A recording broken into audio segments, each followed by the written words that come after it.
Good morning. Good morning. I'm so delighted to have you here, Sue. This is Sue Miller. She is very active in her career, very active in the associations, and she's done a lot of really interesting things. So I'm going to start by asking you, what did you do before you did this? I did many things before I did this. My career path coming out of high school was education. So I taught very briefly and found that although I'm an amazing educator and I love children, I did not like the politics of public school. So I quickly found myself looking for other opportunities, and I bought my first opportunity, which was a resale store in McHenry. And for 20 years, I owned the only thrift store in McHenry, helping families make ends meet through consignment. So I incorporated my mother, my sister, my brother, my aunt. We had lots of people that worked in the store so that I could go do real estate every day. Along that path, I started, as most of you know, I have 13 brothers. Most of them are in the trades. We started buying homes to flip and obviously hold some. So we as a family decided I would get my license for self-dealing only for our family's benefit. And within 6 months of having the license, I obviously found myself doing this full time back in 1987. So clearly I'm not emeritus yet, but I'm working in my 4th decade of real estate and still doing what I love, listing, selling, helping people make their dreams come true, and moving the industry forward. Let's talk a little bit about moving the industry forward. I know you are deeply committed to education, so let's talk about that first. Then we'll talk more globally about the industry.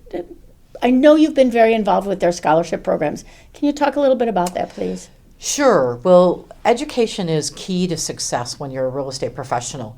If you don't continue to expand your cranium and learn what's going on in the industry and how to affect the best performance of yourself for your clients, you get lost in the weeds. So I have always been an advocate of continue to stretch your head, learn something new every day, and learn how not only what it is, but learn how to integrate it into your business. So along that path, I found myself relying on Illinois Realtors and the foundation called the Illinois Real Estate Education Foundation.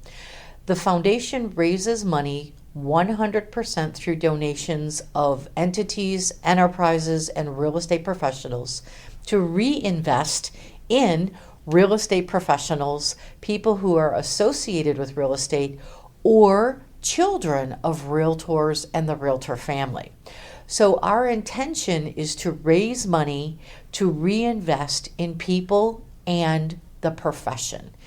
Currently, we are tapping on $1 million of scholarships awarded through the Illinois Real Estate Education Foundation. So every year we have 4 or 5 different scholarships that they have applications to. They're evaluated and obviously awarded. That includes diversity grants, inclusion grants, scholarships to colleges, scholarships for people in the industry to advance their careers like management, association executives. So we try to touch everybody and continue that path going. It's near and dear to me. I served for 9 years on REEF. I was president for 2 years to continue to expand the knowledge and the awareness of the program and to continue the giving. We want to make sure that people know that money's there. There should never be a financial obstacle to increase your opportunity, and that's what we provide. I think you're right. I think there are lots of people that don't know anything about that, so I'm glad we're talking about that. Now I'm going to switch it a little. I know that you are an educator. You teach lots of different classes. So I'm going to ask you a question. What's your favorite class to teach? So my favorite class to teach is probably core. And the reason I love to teach core is that it touches everything we do. And I, as a practitioner, bring a unique perspective to the front of the classroom that I can put real life examples in and make sure that the student participant can say, I never thought of it that way. I also think when you're going through that core, when you're going through license law and antitrust and fair housing and disclosure and the things that we cover in core, you can do the Q&A and answer the question that that student needs answered and positively affect everybody. Because when you're in a course, not everybody's brave enough to ask the question that everybody needs the answer to.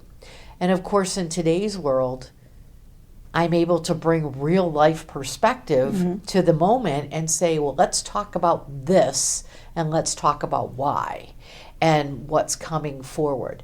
So of all the things that I probably put myself in front of, Core Course gives me the opportunity to bring my background, my practice to real life and become the person in the front of the room that's walking, talking, and doing what I'm teaching. And I think that's great. It also allows me to open up for Q&A and just say, bring it on. And if I don't know the question, I know somebody who does. Because I'm not afraid to say, I don't know that answer or I don't know the exact answer. But through my years of experience, I have built an incredible network of smart people that if I don't know the answer, I know who to send you to. I've been saying I don't know a lot the last few months. I think that's probably the words that have come. Actually, I'm even more direct. I'm saying, I don't know, beats me, don't know yet, because of all the changes that are coming in the real estate industry. And I must have said 100 times as I've been out in offices and talking to people, I don't know, beats me. I'll tell you what I know to be true at this moment in time, but I don't know the rest. Right. And since I didn't make any of these decisions, I don't have any trouble saying that either. I'm pretty okay with that. What's the biggest challenges you're seeing in the industry right now? Great question. So for the first time in over 100 years of organized real estate, we essentially are going to be asked or forced to change how we do business. We as real estate professionals have always been reluctant to change, resistant to adopting or adapting new techniques and new process. And of course, we're aging. So change is hard. And change equates to fear. Fear lends to resistance. And resistance is what all of this change is about. We have not changed the way we functioned for over 100 years. So the first and foremost point that I always make when asked those same questions is we don't know what the future is going to be. We're still working through agreements and settlements and state legislators. We don't know what the ultimate outcome is going to be. But what we do know is that consumers want more transparency, they want more accountability, they want things to be in writing, and they want you to be the best professional they can get.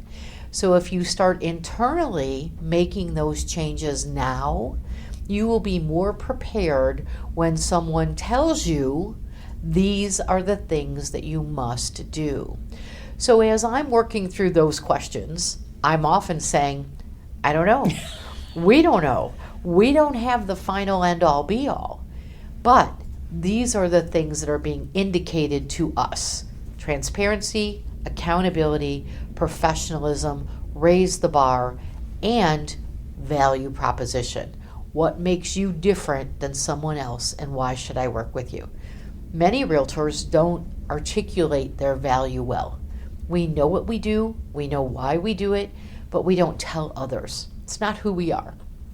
Now is the time to start to define who you are, what makes you different, and what's in the consumer. Why should they work with you? Because we will now be competitive, more competitive than we already are, because your value is on the table. What's in it for me is what the consumer is going to ask. That's probably the thing I've been talking about in all of the whole talking about this and that. Two things I've been talking about. You have to read the buyer's agreement. Well, could you just at least read it so you know what you're putting in front of someone? Right. Just read it. Right. But also then, what's your value proposition? And people are struggling with that, really struggling with that. I had one woman in one of the classes that I did. She said, well, I do this. I said, well, no, that's not your value. What do you mean? Well, what is it that I'm getting if I'm your consumer? What's that value? It took me probably till she was getting testy with me, about 5 times for me to say, no, that's not it. Right. That's not it. Keep coming. Yeah. And at the end, she came back and said, thank you. I needed to know that. But it's a hard thing to get people to pull them out of themselves. Mm-hmm. And it's not, I'm the number one realtor in McHenry County or Crystal Lake or the universe. Right. That's not your value. Right. It's a little bit of your value, but it's not really what you're going to do for me. Yeah. I think that's going to be the biggest challenge, is to get people to understand their value. And in addition to that, they need to understand their why. Yes, and very much so. I always do, when I do the workshop on value prop, I always say, what's your why? Why do you do this? This is not easy. Real estate in this decade is not for the faint of heart. This is the most difficult time in all of the years that I've sold real estate, because of the inventory crisis, because of unstable interest rates, because of the conversations that are going on. So you need to understand your why and be able to project your why. And if you start there, your value prop comes clear. Why do you do this? Why are you in an industry that has a large percentage of failure, a large percentage of rejection, a large feeling of frustration? Yes. So if you understand your why, and again, we can all say for 100 years, oh, I like people, I like houses, I want to be out in the industry. That's not a good why. What motivates you to show up every day and deal with people? Do you want to help them achieve wealth? Do you want them to see the American dream? Do you want them to be able to establish a hierarchy for the first time ever in their family? What's your why? What makes your light bulb go on? And if you understand your why, the things you do for your client become crystal clear. So if you put your why first, your value prop falls right into place. Why do you do that? Why do you show up every day? Why do you get up at 5 a.m. and check all the new listings and make sure you send them out? Because you want your client to be first. Mm-hmm. You're putting your client's needs above your own. That's important. To your point about know your documents, license law requires you to perform the terms of the agreement that you've presented to your client. Mm-hmm. You have an obligation to understand it and be able to, again, tell your client in a summarized version what that document is. There's not a client on the planet that wants you to go through every word of a 13-page contract. They don't have time and they don't have desire. But you have an obligation to be able to summarize every bullet point of every paragraph so that your client understands the obligations and the ramifications. As we start to incorporate buyer agency agreements, they get a little more complex because you have exclusive, you have non-exclusive, you have 100 versions of this document already circulating in the industry. So you need to understand what your brokerage policy is asking you to use, what the license law is asking you to use, and what these settlements and agreements are suggesting that you use. Find the one that works for you, understand it, and be able to, again, summarize it and present it. Back in the 90s, I'll be the historian here, when we left sub-agency and became designated presumed agents of the buyer client, the first flush of that had a document that was in NCR paper for those of you who are as old as me. And before you could talk to a buyer about property, you had to say, Mr. Buyer, am I working for you? Am I not working for you? And by the way, sign this document. Buyers fled real estate offices because they didn't want to sign anything. Mm-hmm. So this whole shift today is not the first time we've made this shift. This is, again, a new version of this shift. But a consumer has a right to know, are you working for them? Under what terms and conditions? And most importantly, how do you get compensated? And for some reason in this industry, we have always struggled with the compensation conversation. Nobody wants to talk about, you're not doing this for free. You're doing this to put food on your table, to pay your bills, to keep a roof over your head, and you're a professional. So this will be uncomfortable for a lot of people to have that conversation incorporated into, why do you do this and what do you bring to the table? But it's not unheard of. When I walk into my vet, there's a sign on the wall that says, we expect to be paid for services rendered. Yes. When I walk into my lawyer, I see expect payment for services rendered. We need to start shifting our conversation and incorporate the words professional, services, compensation, expectations. Because if we don't incorporate those in the conversation, the consumer is still confused. And this entire moment of change is about clarity. I don't, people will probably call me and yell at me, but I don't really think it's a bad change. I think it's just another thing we're going to have to practice our way through. And practice makes perfect. Absolutely. Practice makes perfect. So absolutely. And this is a change that's not, it's not a new conversation. No. It's a conversation that we as an industry have been having for a very long time. Unfortunately, we didn't move fast enough, and the consumers of real estate moved first, which is why we got ourselves in all of the lawsuits. Yes. And now we're in settlement mode. So the consumers have said loud and clear, we don't like the way this is moving. We're going to take command. Could there have been other options? Of course, but here we are. We are in the mix. We're going to have settlements. And I have always said I would much rather adapt than be forced to adopt. So I'm hopeful that we as a industry can come up with the best practices before we're forced to take on other people's practices. And that's what we're talking about. We're talking about change. We're talking about progression. We're talking about being better professionals to serve the community that wants our service. I read somewhere about this being nervous, because that's what I think most of the realtors are now. We're nervous. We're having anxiety. You can feel anxiety in your body. Your stomach hurts. You start to sweat a little bit. You know, your voice gets a little squeakier. All of this anxiety. But here's an interesting thing. Those are exactly the same symptoms of when you're excited. Yeah. We're going to have to, in our minds, rephrase this, I'm nervous to say I expect you to pay me, to being, I'm excited to tell you what I'm going to do for you. That's going to have to be the change. And your body, you're going to have to learn to you don't actually have to fool your body. Your body's already there. You're going to have to fool your mind to go from I'm scared to I'm excited. Because your body's doing the same thing for you one way or another. And I think about that every time I stand up and I go, I'm a little nervous. And I say to myself, I'm not nervous. I'm excited to be doing this. And I think that's what we're all going to have to be to stop being nervous and start being excited about all these changes. And I agree. And as a speaker, as you and I are often in front of others, people will always ask me, are you nervous? Always. Absolutely. And the day that I'm not nervous, I'm worried.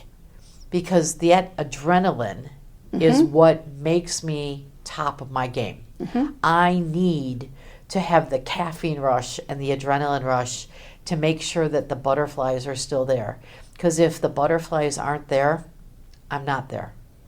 I need to have that anxiety to be top of my game.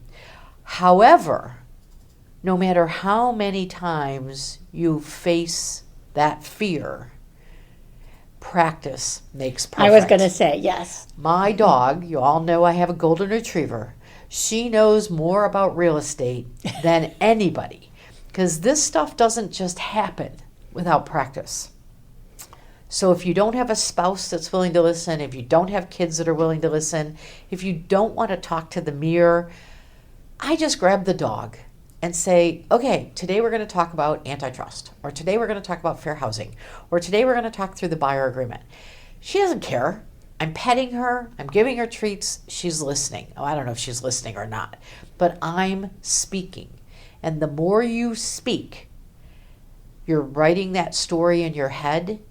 You're creating that track that you can just recite it and be excited about it and move it forward. I can only imagine how Taylor Swift sounds in the shower, because she practices every one of her songs at home before she delivers it, over and over. So the more you have this conversation in your head, and more importantly, you articulate it, you become more comfortable. The nerves just let you deliver it better. So practice, practice, practice, practice, practice. Your managing broker should be open door and let you practice. Find a partner and practice. And more importantly, practice the hard questions. How much do you make? When is our obligation over? What if I don't like you? Get out of your box. Not everybody is going to be a mix for you. I am terrible at working with engineers because I'm an engineer. I'm a data-driven human. So when an engineer comes to me as a client, I know that we're going to struggle from day one, because they're going to want more information than I'm willing to give, because I'm still the professional. And I express that. I'm like, we're going to have a couple rough spots here, and let me tell you why. You're going to want a whole lot of data, and I'm going to want you to trust me that I've already looked at it. You're going to have trouble. I'm going to have trouble. You're going to have trouble. So you have to identify where's your pain point, where's your hard spots, and you need to practice through them. You talked about excitement. I believe that this moment in our industry is the greatest opportunity for successful people to become more successful. I would agree. I know what I'm worth. I know what I bring to the table. This is the first time ever, and spoiler alert, this is probably a little controversial, that I will get paid for what I bring to the table. Many agents and many practitioners that I'm talking to are like, oh my God, this is going to drive our compensation down. I'm suggesting just the opposite, that this is an opportunity for you to determine where you are on the scale and get paid for what you're worth. Every consumer has been taught from the moment they left the womb that there are good, better, and best choices in anything they buy.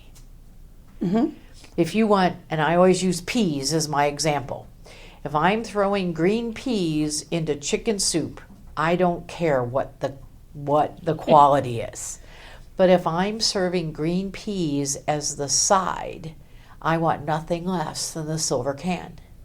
Because to me, that's the most reflective of what a pea should taste like. So this is the first time in our industry a consumer is going to be given choice of good, better, best. So if they're doing a no-brainer transaction, they might be willing to accept a good practitioner. If they're doing a difficult transaction, one that's going to require excessive amount of negotiation and strategy, they want the best person on the planet. And ladies and gentlemen, they're going to pay you for that. And they're going to be willing to pay you for that, because that's what consumerism is all about. I don't disagree. I agree with you, Sue. I think that this is going to be opportunities for people who are fearless and who are good at what they do. Yeah.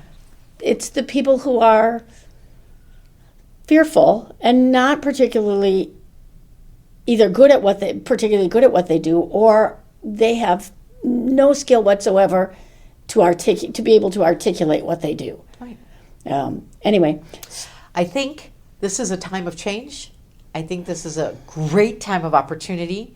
You could probably hear it in my voice that I am extremely excited about the changes that are about to come. Of course, I have anxiety because I'm a control freak. You all know that. I don't know what the outcome is going to be, but all I can do is continue to move forward and hope that I'm prepared to embrace our future. Because, ladies and gentlemen, I'm not going anywhere. I love what I do. I love giving opportunities to others to establish and build wealth through real estate, and I'm a good advocate for them. So I'll figure it out. You'll figure it out. We're going to figure this out together. But at the end of the day, status quo is no longer acceptable. You must start changing. You must become the butterfly. So we're here. Your association's here. Your education directors are here. Your curriculum is here. Seek out cranium expansion opportunities. I'm going to end with that. That's a perfect way to end this day. Thank you so much for being here, Sue. Thank you, my friends. Thank you so much, my friend. Thank you. Just a note, the views of our guests may not reflect the views of the North Shore-Barrington Association of Realtors.